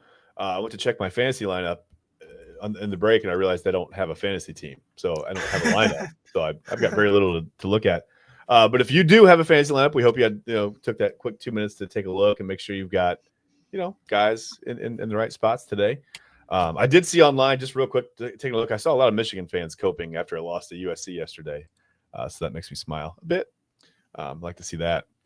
Got to beat them this year, though. Got to go to the big house and actually get it done this year. Can't lose 5 in a row. I don't think Ryan Day gets fired if they do that. I don't think that's going to happen. But you got to win. And speaking of people getting fired, I'm going to go out of order a little bit. I want to talk about Kevin Stefanski because Kevin Stefanski is starting to look and sound like a guy who doesn't. I don't want to say he doesn't care anymore, right? But you know how, like, when you're at a job and you start to, like, feel that you're going, like, it's like starting to get to be too much one way or the other, whatever. Something's going to happen. You're going to leave. You kind of start to get that freedom, right? Like, he's just starting to, kind of show this freedom. He's becoming a little more open in the press conferences, making some more jokes, saying some more things. TK, like you said on Saturday during illegal formation, he's trolling a little more, right? Having some fun. I don't know if he feels that heat or not. I don't know if he cares. He's very buttoned up and monotone normally. It's hard to tell if he cares about anything at all, except for just having to do better. That seems to be the mantra. But if the Browns lose today at Pittsburgh, which they probably will. How hot is Kevin Stefanski's seat right now? And just do you think they make a move during the year? I don't know. I'm kind of back and forth on this one. Ryan, what do you think? Do they fire Kevin Stefanski if they go lose big today? If they get embarrassed, I don't know. I think he's got the built-in excuse with the quarterback situation kind of in flux right now. But what do you think? Kevin Stefanski shouldn't be in this predicament in the first place. Fair. I've been very vocal for several seasons about how he's a bad head coach. He's over his head. I could care less about the participation trophies that he got for Coach of the Year. His players won him those awards. The scenario of the Browns being awful for 20 years and then finally doing something won him those awards. I will rejoice when he is gone. However, Jimmy Haslam is unpredictable at this point. In years past, Jimmy, would recycle coaches left and right. The problem before was that he hired poorly or never gave a coach any time to prove that they were competent. Yeah. Now with Kevin, we know exactly what we have. He gave him that time, which is a bad coach who can't get his offense to even score 20 freaking points a game. This is a farce. Kevin's seat should be lava right now, but I fear that the team is going to ride with him with the entire season and even in the next season. At this point, It's malpractice, but that's just the standard when you have Jimmy Haslam as the owner of your team. Fire Kevin Stefanski. He is incompetent. I said it last week. I said it last year. I said it the year before. Nothing's going to change. He used Ken Dorsey as a scapegoat. What do you have? I mean, that's the only reason he saved his job last year is he used Ken Dorsey as a scapegoat. And now we're seeing exactly what his offense is. Trash. Oof, man. He always seems to be protected. I don't know if he's doing this himself, but there always seems to be that layer between him and being fired. That's like, well, but Baker's shoulder. Well, but the trade, that's not his fault. Well, but the quarterback situation. How many issues is it going to be? It's him. Common denominator, buddy. That's it. Other teams have these issues. Other teams have these problems, and other teams get over them and win games. And they go to playoff games, and they go to conference championship games, and they. Yeah, I don't know. TK, what do you think? I started to get heated there for a second. I don't want to get heated. TK, what do you think? No, I definitely agree with Brian. His seat should be a damn volcano right now. He should be burnt to a crisp. He should be unrecognizable right now. But I definitely think he gets a lot of credit for those two Cody Awards that he was able to get. The 2023 one I thought was a little bit fudged. I definitely thought Dan Campbell should have won that. And if not Dan Campbell, it should have been D'Amico Ryan. But it is what it is. The Browns have been horrible forever. So anytime we do something good, he's got to get something for it. So I do understand it. But heads usually roll after the Pittsburgh games, especially if there's a poor showing. So if we do drop to 1-5, I would expect to see at least one domino fall before we get to trading more of our players, and I expect that domino to be Kevin Stefanski. Yeah. See, listen, I don't think they will, and the only reason I don't think they will they have two rookie quarterbacks right at the top of the depth chart at that position. I don't think if Jimmy Haslam is going to listen to his football advisors, and it pains me to say this because I think Kevin Stefanski should go as well. But I think if Jimmy Haslam's going to listen to his guys, I don't think you make the move during the season. What does that do for Dylan Gabriel and Shedeur Sanders if the only head coach they've had in the NFL, granted it's been 6 weeks, but through training camp and everything else, I just don't think you pull the rug out from under those guys like that right now. I don't think they'll do it. Right. Respectfully, though, his advisors are Paul DePodesta and Change, who were. I mean, DePodesta was the guy who wanted Stefanski in the first place. So, I mean, you're getting bad advice, brother. Like, I don't know what to tell you. Yeah. Well, and he's also listening to apparently homeless people on the streets. Right. When it comes to drafting quarterbacks. So maybe that's what I should do: just dress up homeless and wait for him and just give him advice. Because this absolutely, yes. Fire, sell the team. Yeah, do something. Yeah, something. Sell the team after they heard that. Right. Yeah. You don't need a football team, sir. That's terrible. No, that's weird. And to find out that he paid $1,000 just to not listen to him. You could have gave that homeless guy that $100,000. You ended up listening to him anyway. Yeah. Supposedly, allegedly, we should say. We never know. Terrible. No, it's true. It happened. You can just see it on his face that it happened. Every time he goes up to that podium, I bet he's just sitting there wondering, God, I wonder how many people know that I talked to that homeless guy the night before the 2014 draft. Well, he was trying to give him. He was trying to give him Pilot Flying J. We all know. Yeah. Yeah, it's awful. I'm so tired of hearing Jimmy Haslam say the word comfortable. For some reason, it makes me uncomfortable every time he says it. I'm tired of hearing that. I don't know, that draw is starting to get to me. It's starting to get to me, man. You can't fire the owner, but I wish you could. Okay, so let's get back on the field. I don't want to talk about that anymore. It's making me sad. I want to know, after one start, what you guys kind of expect from Dylan Gabriel, because listen, Gabriel's already done some weird things, right? He's already become the first NFL player to make his debut in an overseas game, right? There's that. He's also become the Browns' 41st starting quarterback since they came back in 1999.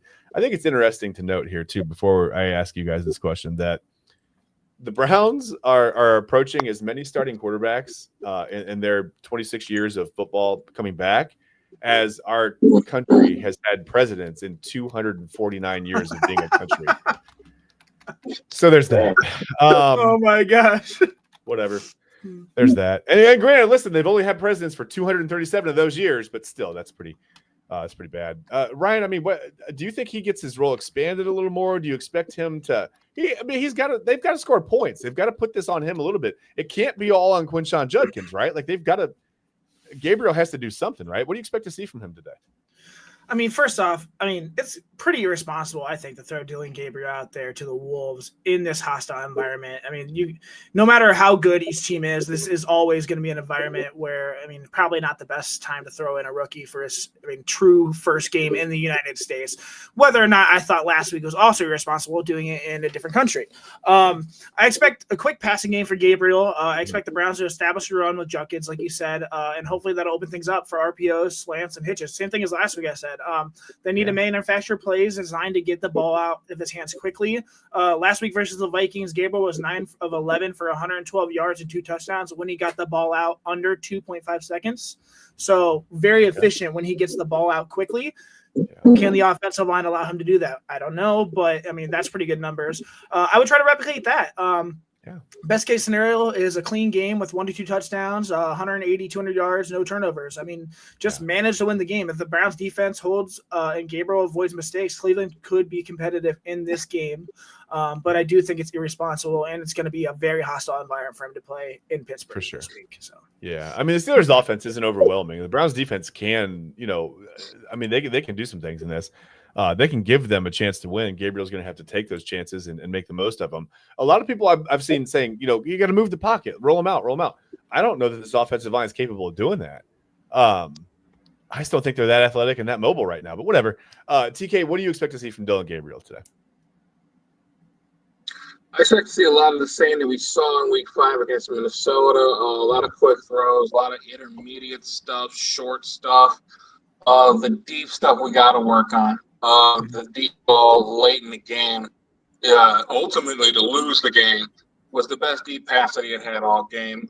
Anything over 15 yards lacked touch, lacked a little bit of accuracy. He seemed rushed at times. So, yeah, I expect him to get a lot of the quick game going on. Him to use his legs a lot more. Second, definitely, whether that's RPO or him just sitting behind the line and saying, okay, nobody's getting open, or, let me just make a play real quick. But, yeah, definitely much of the same that we saw against Minnesota. Fair enough. This is interesting to note as well for Dylan Gabriel. Second start in a row in the land of Big Ben.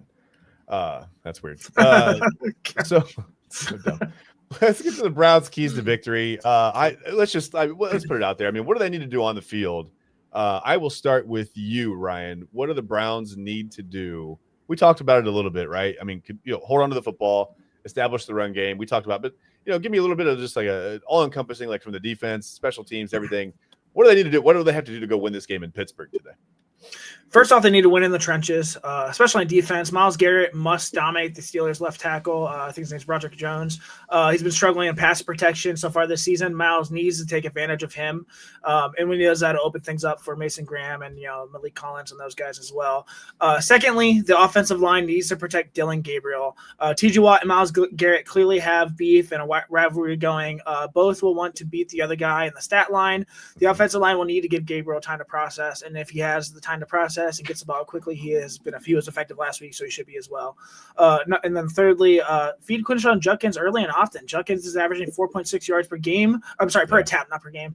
As a rookie, which is 8th best in the NFL right now, Judkins is the key to making this offense work. Yep. That and maybe some super glue on some gloves, maybe. And we got some going, something going here. But we got to feed Quinshon Judkins early and often. So. For sure, the super glue. TK, what do the Browns have to do to go win this thing, man? Oh, by the way, that's a final out of London. That's 13-11 was the way that game ended. So, who won? Broncos win that game. Yeah, Sandy. What are you gonna do? Time to bench Justin Fields. Anyway, but as far as the keys to victory for us, what are you talking about? Okay. Sorry. Oh, he's terrible. He is atrocious. Anyway, he's worse than Rob Johnson when it comes to holding onto the ball. Oof. I mean, my good, just sitting there holding onto the ball like a damn loaf of bread, like a loaf of bread. I don't hold on to a loaf of bread that long. I don't know what I don't get the reference. But that's fine. I like to get the bread out of my hands and onto my plate as soon as possible because I'm hungry, man. Like I gotta eat. It's whatever. Right. But as far as the keys to the game for the Browns, you got to give 10 the ball. Let's not act like we have a slew of playmakers on this team. Yes, I understand we have Harold Fannin has been well in certain spots for us this year. You still have Jerry Jeudy, who you're hoping gets out of the slump that he's in. But we need to give the ball to 10. We need to give the ball to 10 early and often. I keep saying the day is going to come. That man is going to have times. And that day very well may be today. Secondly, you're going to have to win with 4. I really don't feel comfortable blitzing Aaron Rodgers even at his old age. Of course, you're going to do it, a couple times throughout the game just to see what he's working with. But at the same time, I really want the guys to focus on winning with 4, getting pressure in the backfield, being able to dictate the running game as well. Like Brian alluded to, Broderick Jones is not the best left tackle in the NFL, having a bit of a rough year. He's already given up 3 sacks. So you definitely want to pressure those guys up front. And third and most importantly, learn to close out. If we have a lead late in the game, somehow, some way, we have got to learn how to finish. We have still not learned that yet. I understand not all of our games have been close, but we've had enough close encounters to where this should be drilled into our head to learn how to finish. We've got to finish. We've got to come with it, and we got to finish. Yeah, Ryan, you're right. And TK, they've barely learned to start. I mean, you got to learn to start first. Kevin has a great script for the first drive every single time. It's after that when he has to actually coach and not write it down. That's what's the problem. So you're right. You're right. He can't finish a game. He can start them fine, but we're not going to see Kevin Stefanski at any improv clubs anytime soon. Right. He's going to, I think Myles Garrett needs to put Aaron Rodgers in his quarterback graveyard a couple of times. I think you got to get to Rodgers. Again, like you said, he's already there, but well, but I'm saying he's going to put him in there again today, right? It's whatever. But yeah, you got to get to him. You got to get to the quarterback. You got to, rush him a little bit, make him make some quick decisions. they've got to be able to hold on to the football. I mean, my goodness, man, they've got to run the ball. And I agree with Ryan. I think you got to design some plays to get the ball out of Dylan Gabriel's hands quickly. Not because we don't want the ball in his hands, just because he saw how good he was when he got the ball out quickly. I mean, that's efficient. That's quick. It's effective. They need to do it. And maybe, I don't know, maybe score 20 points. I don't know. I keep saying it every week. Maybe they'll score 20 points this week, but I doubt it. 30. Or 30. For good measure. Whoa. Take it easy now. I think Judkins is the key. Yeah, I think Judkins is the key to this. I think he's gotten better every time out, and he's looked more and more like an elite back. And I think if he continues that trend, they'll be okay. Right. Steelers keys to victory.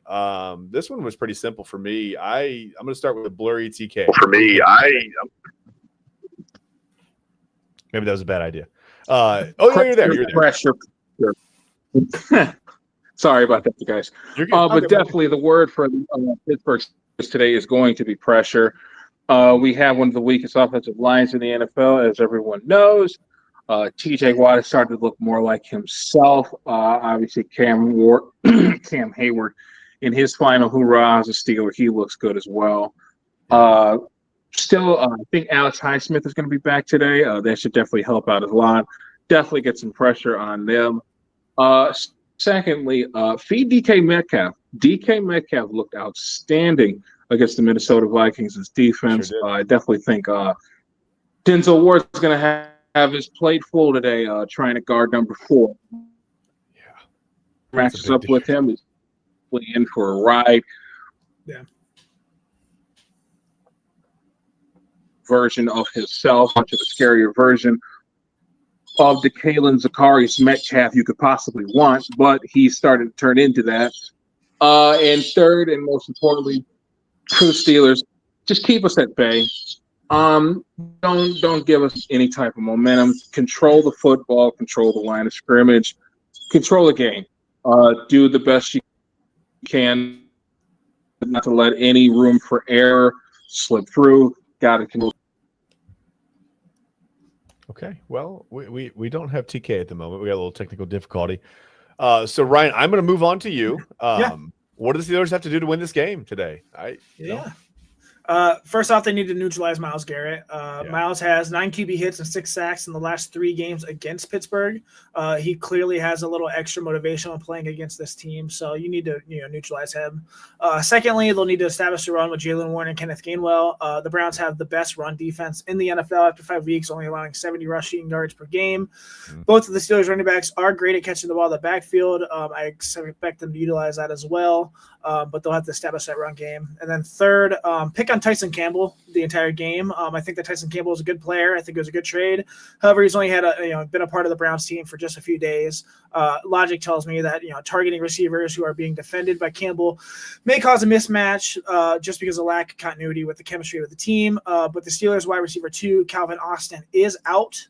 And sophomore Roman Wilson looks to step into that role. So he's really, didn't really do great last year. So far in his career, he's really nothing that special. But this could be the ideal scenario for Tyson Campbell's first game as a Cleveland Brown going against, a unknown receiver. So pick on him. So I agree. I think you're right. I think they got to go at him and see what they have. We're gonna get TK back in here to finish his thought. TK, welcome back, buddy. I just want to. Hey, it's okay. Sometimes you get into it with your Wi-Fi router and the router wins. What are you going to do? But yeah, just finish your thought real quick and then I'll get to mine. And then we'll get you guys out of here for kickoff in about 15 minutes now. So where were you at? There was a bat, I think, in the background, maybe something. Yeah, I definitely think for the Steelers, you don't want the bye week to come and bite you guys in the rear. Don't come out slow. I know you guys have had extensive amount of time off. Definitely try your best to start fast and to get on us early. It should work in your favor. It should work. I have 2 words written in my keys to victory for the Steelers. They just need to show up. They should show up. That's it. Gotta be at the game and they should be okay. It's sad, but that's where we are right now. So give me a score prediction. I am going to start with you, TK, because I don't know how long we'll have you, buddy. All right. I'm gonna go ahead and take the Steelers in this one. I'm gonna go 21-14. Okay. Okay, Ryan, what are your thoughts? Yeah, I think Myles Garrett has 3 sacks today. Defense will play well, but it doesn't matter. I have the Steelers 27-17, still not scoring 20 points with Flacco at the Bengals scoring over 20 points. We're on the same exact Drama, page. yeah. I literally have 27-17 here, and I Myles Garrett should have at least 2 sacks in this game. Yeah, Ryan, we're on the same page. 27-17 Steelers.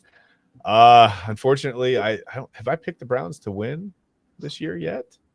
I don't think I have. I don't think so. I did last week, but I was I think this stupid. is the first time I didn't pick the Browns to win. Right. I was going to say we got some emotional changes going on today. Are you okay over there? You need a moment? But you did pick the Panthers. We're fine there. I'll be fine. Yeah, we'll be fine. We'll be better when this game's over, I think. I think a lot of people are going to be calling radio stations on Monday asking for Kevin Stefanski to not be the head coach of this football team anymore. We'll see if he makes it through the evening. I don't know, guys. I'm not sure. Like you said, sometimes after Steelers games, things happen, right? Changes get made. So, yeah, we'll see what happens. Listen, guys, thank you so much for watching the Inside Edge and Inside Edge Network, and rather NFL. I don't know what am I saying? The Inside Edge Network, Cleveland Browns and NFL pregame show. That's what we are. We're brought to you by LPV Productions. And also, just remember, find us on social media. Go to Instagram. Go to X. I still feel weird saying X. It's Twitter. It'll always Twitter. It's Twitter. Catch us on YouTube. We're on Facebook. Catch us outside. How about that? Whatever. Just come see us, man. Support all the shows on the network. Again, I say it every time we're on air. There's so much amazing talent on this network. It's a lot of fun to watch all the shows. I especially like the Commissioner's Couch. I'm not saying that because I have the host of that show on our show right now, but that's a fun one for me because I don't do a lot of fantasy football. So it's fun for me to get those insights. Thank you. Yeah, go check out the Commissioner's Couch podcast real quick. It's a fantasy football podcast. Me and my partner David Cahoon, one of my best friends, started off this year, and we're rolling it. It's pretty good. We appreciate the plug for sure. So go check out your guys' show too. Plug yours for sure. Yeah, and then we'll be on tomorrow night. Illegal Formation. We got a different, just a kind of different version of Illegal Formation. Monday nights are Illegal Formation Reacts. We'll kind of react to some of the weekend's surprises or news or whatever.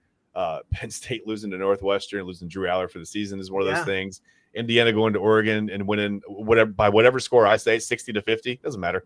They won by 10. No, it's 30-20. It's fine. We'll talk about the Buckeyes game a little bit. We'll talk about this Browns Steelers travesty that's about to happen in 12 minutes. So again, go guys, check your fantasy lineups real quick too, guys. Do that. You got 12 minutes. We got you out of here in time, right? We said we would. Go check your lineups and go prepare yourself emotionally to watch the Browns probably outplay Pittsburgh and still lose. Again, guys, thanks for watching. We'll see you next time. Bye-bye.